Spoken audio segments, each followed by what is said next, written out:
नमस्कार मेरे प्यारे बच्चों, एक बार मैं फिर से आपका स्वागत करता हूं आपके पसंदीदा प्लेटफॉर्म पे, जहां पर हम लोग क्लास 10th के मैथ्स की तैयारी करते हैं शुभम क्लासेस पर। तो आपको बताता है बच्चों, आपको बताते हैं कि हम लोग इस वक्त त्रिभुज की तैयारी कर रहे हैं। हमारा जो चैप्टर है वो ट्रायंगल है, और इसमें मैंने 2 वीडियो आपको दे चुके हैं जो कॉन्सेप्ट पे और फॉर्मूले पर आधारित वीडियो था, जो आपने देखा और आपको समझ में भी आया होगा, जिसमें हम लोगों ने त्रिभुज पर आधारित सारे कॉन्सेप्ट और सारे वीडियो को 2 वीडियो में समाहित किया है। अब हम लोग उसके एक्सरसाइज को स्टार्ट करने वाले हैं बच्चों। इसको एक्सरसाइज जो स्टार्ट होगी वो पहली एक्सरसाइज है 6.1। पहली एक्सरसाइज है 6.1 हम लोग पढ़ने वाले हैं। ये एक्सरसाइज है 6.1। तो 6.1 पढ़ने से पहले आप लोगों को मैं ये बता दूं कि अगर आप लोगों ने वो वीडियो देखा नहीं तो उसको देख लें, उससे आपको काफी मदद मिलेगी त्रिभुज को पढ़ने में। बाकी यहां पर मैं फिर से कुछ रूल और कॉन्सेप्ट को दोहराते हुए क्वेश्चन को बताऊंगा, लेकिन उससे पहले अगर आप वो दोनों वीडियो देखेंगे तो मैं गारंटी देता हूं कि आपको निश्चित ही काफी आसान पढ़ने वाला है ये एक्सरसाइज और ये चैप्टर। तो चलिए बच्चों, उम्मीद करते हैं कि आप तैयार हैं, तो शुरू करते हैं त्रिभुज, जिसका पहला एक्सरसाइज 6.1 हम लोग पढ़ने वाले हैं। तो चलिए आते हैं, देखते हैं इसका पहले क्वेश्चन स्टार्ट करते हैं। प्रश्नावली 6.1 का पहला क्वेश्चन क्या कहता है, इधर देखो। बोला है कि कोष्टक में दिए गए शब्दों में से सही शब्दों का प्रयोग करके रिक्त स्थान को भर देना है। कि बच्चों दिए गए कोष्टक में दिए गए शब्दों में से सही शब्दों का प्रयोग करते हुए रिक्त स्थानों को भरिए। तो इसने बोला क्या है, पहला क्वेश्चन है कि सभी वृत्त, खाली स्थान या फिल इन द ब्लैंक्स होता है, हुआ है, होते हैं। जितने भी वृत्त होते हैं बच्चों वो क्या है, सर्वांगसम है कि समरूप है, ये आपको बताना है। तो आइए एग्जाम्पल से समझते हैं बच्चों, एग्जाम्पल से। तो अगर आप इसको समझना चाहते हैं तो देखो, मैंने पिछले वीडियो में बताया है कि सर्वांगसम और समरूप का क्या मतलब होता है बच्चों। जिन बच्चों को वहां पर अभी वीडियो नहीं देखे उनके लिए मैं थोड़ा सा बता दूं, लेकिन आप वो वीडियो जरूर देखिएगा बच्चों, नहीं काफी दिक्कत हो सकती है समझने में। सर्वांगसम का मतलब होता है बच्चों, जिसको मैंने बताया था कि समान रूप हो और समान आकार हो। क्या कहते हैं बच्चों, समान आकार हो, उसी को हम लोग सर्वांगसम कहते हैं। उसी को हम लोग क्या कहते हैं, सर्वांगसम। ये इसका चिन्ह है। समरूप का क्या है बच्चों, जिसका समान रूप हो, लेकिन रूप तो समान हो, आकार जो होता है, उसकी जो साइज होगी वो भिन्न होगी। वो क्या होगी, भिन्न होगी। तो ऐसी आकृतियों को हम लोग समरूप कहते हैं। ये इसका चिन्ह है। याद आया बच्चों, आपको मैंने एक बार रिवाइज करा दिया। अब आके देखते हैं, अब आके यहां पे देखते हैं। तो सर्वांगसम का मतलब रूप भी समान हो और आकार भी समान हो। समरूप का मतलब रूप समान हो लेकिन आकार भिन्न हो। ठीक है भाई। सभी वृत्त, तो देखो वृत्त क्या है बच्चों, एक वृत्त क्वामा, दूसरा वृत्त क्वामा, तीसरा वृत्त क्वामा, चौथा। इस तरह से मैंने बहुत सारे वृत्त बना दिए। अब आप समझिए बच्चों, तो आप इन आकृतियों का देखें, अगर सभी वृत्त को देखें बच्चों, तो सभी वृत्त के रूप समान है। रूप समान है, रूप क्या है, समान है।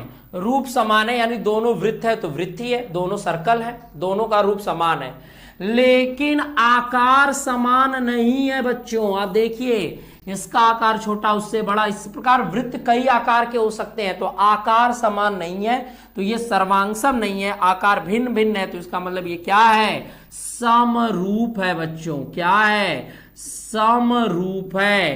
कहने का मतलब कि जितने भी वृत्त हैं सभी वृत्त समरूप होते हैं बच्चों। सभी वृत्त क्या होते हैं, समरूप होते हैं, जिनका मैंने कारण सहित और एग्जाम्पल सहित आपको मैंने बता दिया। आप समझ गए होंगे बच्चों, बिल्कुल आप समझ गए होंगे। मैंने पिछले वीडियो में भी रूल रेगुलेशन बहुत अच्छे से बताया है, और यहां पर भी मैंने उसको डिस्क्राइब कर दिया और आपको समझा दिया।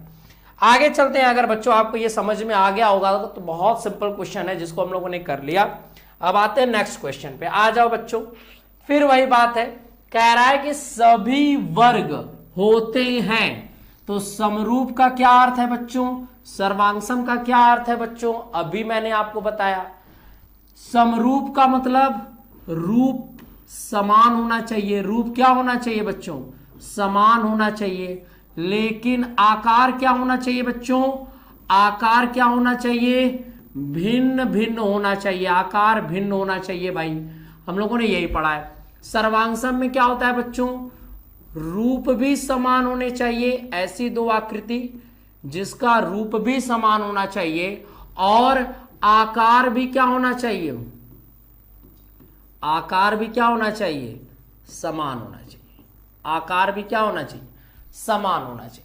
ऐसी दो आकृति बच्चों जिसका रूप भी समान होना चाहिए, आकार भिन्न होना चाहिए, उसको समरूप, और जिसका रूप समान हो आकार समान हो तो सर्वांगसम। दोबारा बता दिए जिससे आपको याद हो, सभी वर्ग, तो वर्ग बनाओ बच्चों, ये हो गया एक वर्ग, एक हो गया ये दूसरा वर्ग, ये देखिए दूसरा वर्ग, फिर इधर देखिए ये हो गया हमारा तीसरा वर्ग, और भी हम बड़ा कर सकते हैं, ये हो गया हमारा चौथा वर्ग।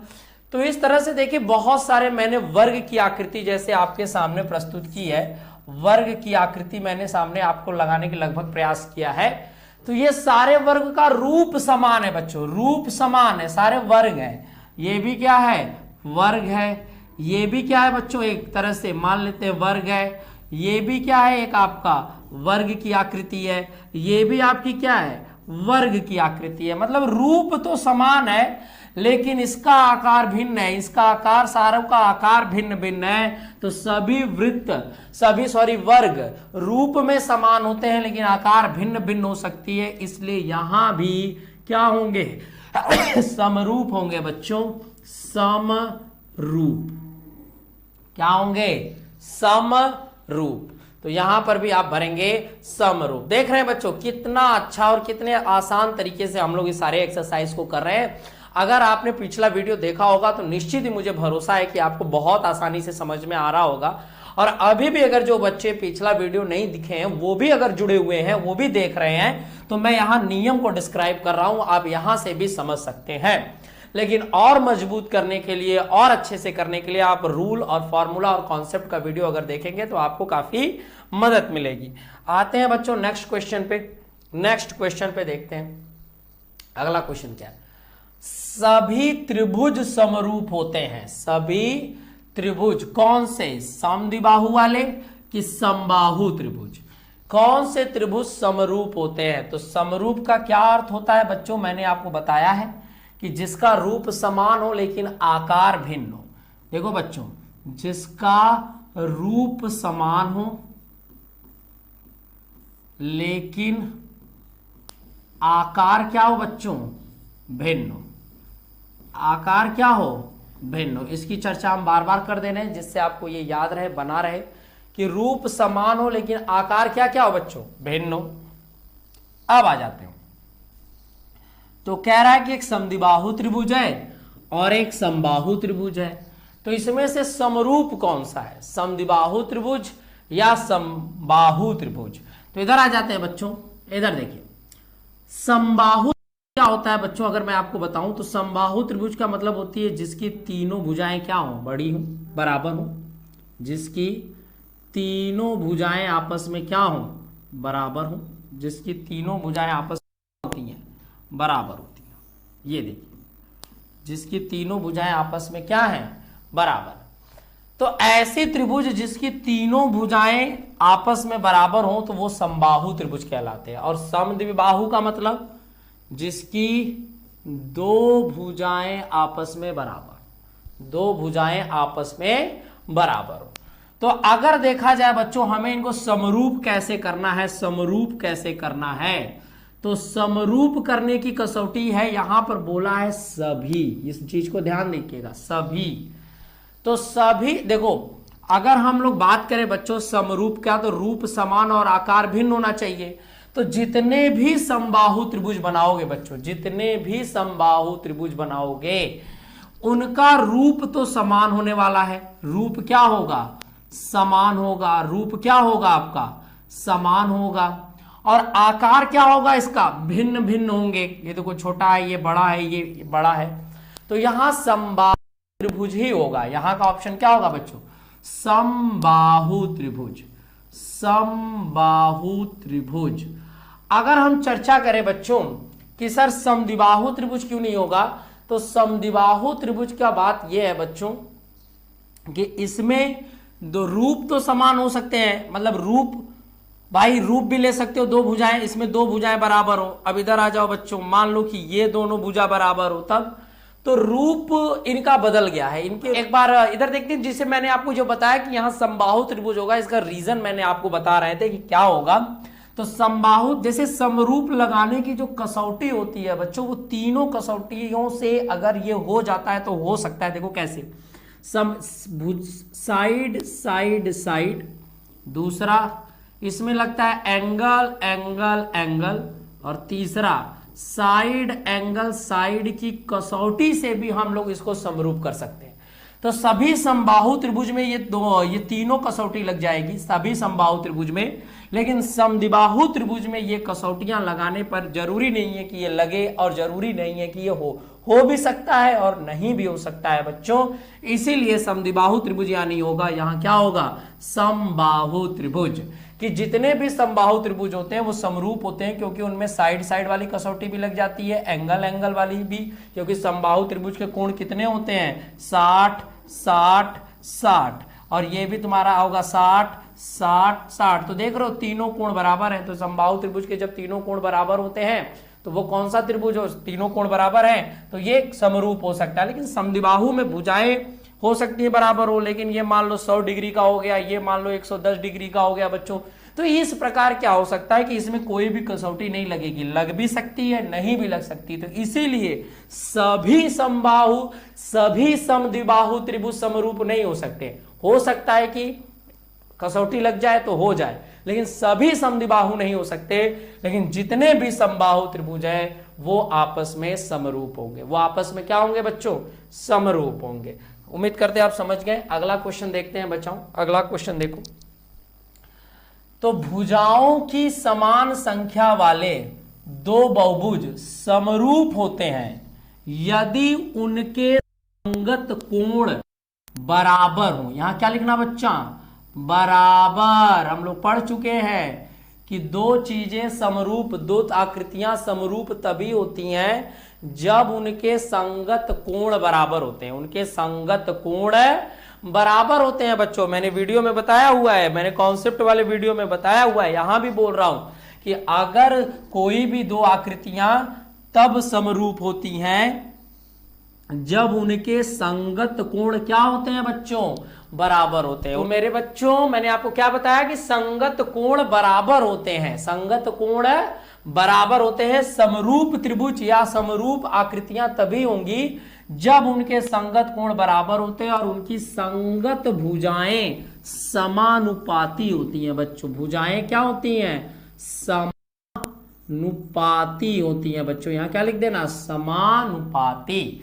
तो कोई भी आकृति बच्चों तभी समरूप होती है जब उसके संगत कोण बराबर होते हैं, संगत कोण बराबर होते हैं, और उनके भुजाएं, जो उनकी भुजाएं होती है वो क्या होती हैं, समानुपाती होती हैं बच्चों। मैंने इसको बताया है आपको वीडियो में और आज भी बता रहा हूं कि दो आकृतियां तभी समरूप होंगी जब उनके संगत कोण बराबर होने चाहिए और उनकी भुजाएं क्या होनी चाहिए, समानुपाती होनी चाहिए। उनकी भुजाएं क्या होनी चाहिए बच्चों, समानुपाती चाहिए। आइए बच्चों अगले क्वेश्चन की तरफ चलते हैं। अगला क्वेश्चन ये देखिए, अगला क्वेश्चन आपके स्क्रीन पे है कि निम्नलिखित युग्मों के दो भिन्न भिन्न उदाहरण दीजिए, जैसे समरूप आकृतियां और ऐसी आकृतियां जो समरूप नहीं है। तो हमें समरूप आकृतियों का उदाहरण देना है बच्चों। तो मैं पहले का एग्जाम्पल बता दूं, पहले का एग्जाम्पल देखो। अभी मैंने आपको बताया कि पहले का एग्जाम्पल क्या हो सकता है कि समरूप आकृतियां क्या होंगी, समरूप आकृतियां। तो आप एग्जाम्पल ले सकते हो बड़े आराम से। आप एक वृत्त बना दो, ये दूसरा वृत्त बना दो, ये तीसरा वृत्त बना दो, ये चौथा वृत्त बना दो। ये सारी आकृतियां आपस में समरूप है। ये सारी आकृतियां आपस में क्या है बच्चों, समरूप है, क्योंकि इनके रूप समान लेकिन इनके आकार भिन्न भिन्न है बच्चों। ये सारों, इन सभी बच्चों का, इन सभी वृत्तों का इन सभी वृत्तों का बच्चों रूप समान है लेकिन आकार भिन्न भिन्न है, इसलिए ये समरूप आकृतियां कहलाएंगी। और एक एग्जाम्पल हम लोग ले सकते हैं बच्चों, और एग्जाम्पल ले सकते हैं, हम त्रिभुज ले सकते हैं समरूप त्रिभुज का। अरे समरूप त्रिभुज की आकृतियां हैं, समबाहु त्रिभुज। अभी आपने पढ़ा था कि जितनी भी समबाहु त्रिभुज होती हैं बच्चों वो आपस में क्या होती हैं, समरूप होती हैं, आपस में क्या होती हैं, समरूप। तो ऐसी बहुत सारी आकृतियां हैं बच्चों जहां आप अपने दैनिक दिनचर्या में भी देखते हो कि जिनका रूप समान होता है लेकिन वो क्या होते हैं, उनका रूप समान होता है लेकिन आकार में बड़े और छोटे होते हैं। जैसे अभी आप देख सकते हो बच्चों, इसका सबसे अच्छा एग्जांपल है कि आप देख लो एप्पल का मोबाइल आ रहा है, तो एक आ रहा है एप्पल आईफोन 14 में प्रो आ रहा है, एक मैक्स आ रहा है, तो एक छोटा है एक बड़ा है। तो ये क्या है, रूप एकदम वही है, रूप समान है, एप्पल का मोबाइल है, रूप आकृति समान है लेकिन साइज छोटे बड़े हैं, तो वो समरूप आकृति है बच्चों। कौन सी आकृति है, समरूप। अभी जैसे लेटेस्ट आया है एप्पल i14, तो उसमें क्या है, एक प्रो है एक मैक्स है। तो ये प्रो मैक्स का क्या मतलब, एक ये थोड़ा सा साइज बड़ा है और एक का साइज छोटा है लेकिन देखने में बिल्कुल रूप समान है बच्चों, बिल्कुल उनके रूप क्या होते हैं, समान होते हैं। तो जब रूप समान हो और आकार भिन्न भिन्न हो तो ऐसी आकृतियों को ही हम लोग क्या कहते हैं बच्चों, समरूप कहते हैं। ऐसी आकृतियों को हम लोग क्या कहते हैं बच्चों, समरूप कहते हैं। बात आ गई बच्चों।